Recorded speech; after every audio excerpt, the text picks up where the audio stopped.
Dunia ini membingungkan. Kenapa? Yang berdosa kaya, Bapak Ibu. Ya? Amin. Iya. Yang berdosa sehat. Yang melayani Tuhan sakit. Yang berdoa tidak seperti yang berdosa. Yang berdosa rukonya nambah. Yang berdoa mengalami tekanan ekonomi. Ya Pak ya? Loh, itu fakta kok.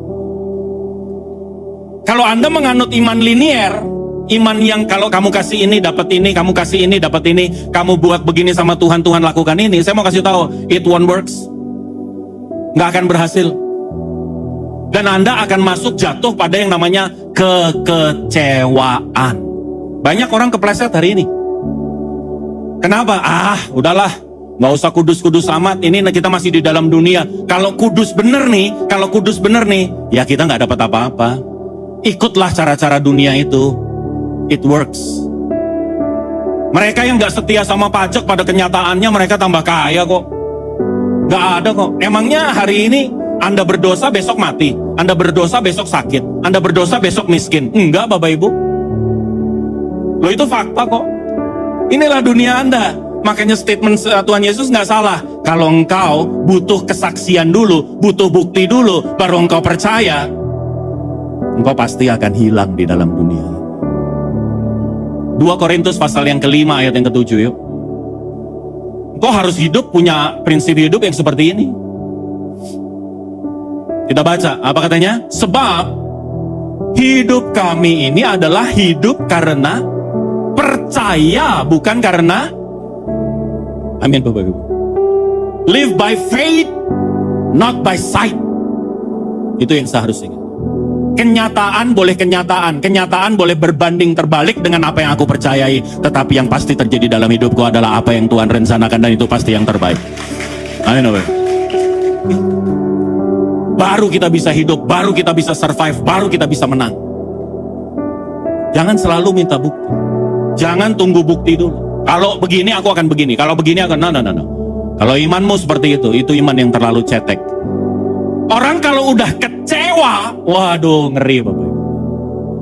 Orang yang kecewa itu dia tidak percaya adanya hal baik lagi. Enggak lah, aku kemarin nolong, apa kejadiannya? Aku justru jadi sengsara. Saya ngerawat anak-anak dari pedalaman. Waduh, serangannya begitu banyak Bapak Ibu dalam hidup saya. Saya kadang-kadang berpikir, tahu gitu, gak usah saya lakuin deh. Supaya apa? Supaya kesulitan dan pergumulan ini gak harus terjadi. Tapi saya ingat Mazmur 90 ayat 10 berkata, hidup kita ini 70 tahun, kalau kuat 80 tahun. Kebanggaannya adalah kesukaran dan penderitaan. Amin. Amin. Ya, kalau engkau gak sukar, kalau engkau gak menderita, artinya engkau gak melakukan apa-apa. Artinya hidupmu sedang tidak bernilai. Makanya saya bilang, oh yes, gak ada masalah. Tapi saya tetap, walaupun aku dikecewakan, tetapi saya tetap percaya bahwa ada hal-hal baik yang harus kita bangun. Beri kemuliaan yang berkata. Bahkan kalau orang sudah kecewa Bapak Ibu, apa yang terjadi? Dia berjanji jadi sebaliknya. Kemarin aku baik, tapi aku diperlakukan seperti itu. Oh ya, depan aku tidak akan jadi orang baik lagi. Waduh, ngeri kalau udah kayak gini. Kenapa? Kecewa Bapak Ibu.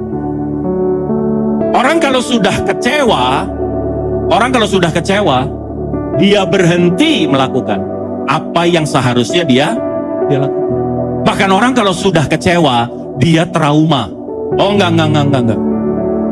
Kemarin aku nolong, aku maksudnya baik, malah hari ini aku ditipu. Enggak deh.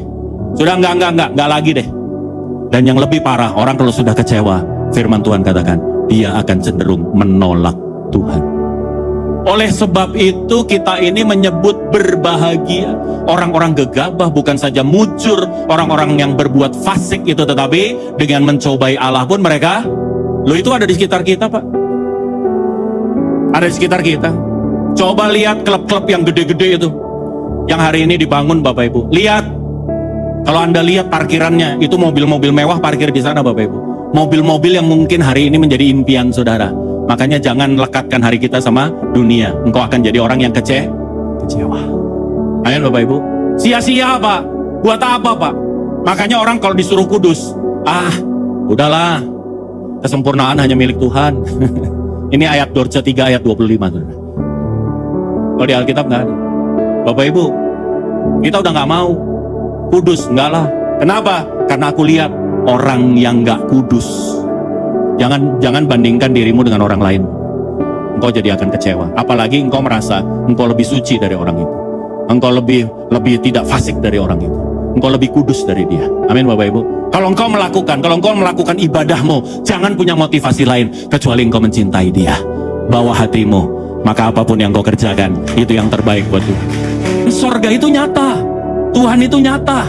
Saya kehilangan apapun dalam dunia, dan saya tidak akan tukar dunia ini dengan sorga. Kenapa orang rela hanya untuk seperak, 2 perak, 1 miliar, 2 miliar, kemudian kita mulai lakukan dosa? Why? Karena kita rela kehilangan yang kekal untuk hal yang tidak kekal. Buat apa? Kalau buat saya nggak mau. Buat apa? Jangan pernah mau Bapak Ibu. Trade-in-nya terlalu berharga. Jangan pernah mau yang tidak kekal menghilangkan yang kekal. Amin saudara? Amin? Iya. Entah jodoh, entah apapun. Jangan mau. Aduh tapi dia ganteng banget. Aduh yang ganteng banyak Bapak Ibu. Aduh tapi dia kekar banget. Di pelabuhan banyak yang kekar. Amin. Bapak Ibu udahlah. Jangan pernah mau. Setuju Bapak Ibu? Kasih tahu sama anak-anak saudara. Buat dia beriman. Sorga nyata. Tuhan nyata beri kemuliaannya. Pak, Bu. Ini libatkan. Karena Tuhan cari hati saudara. Tuhan gak cari apapun, dia hanya cari hati saudara.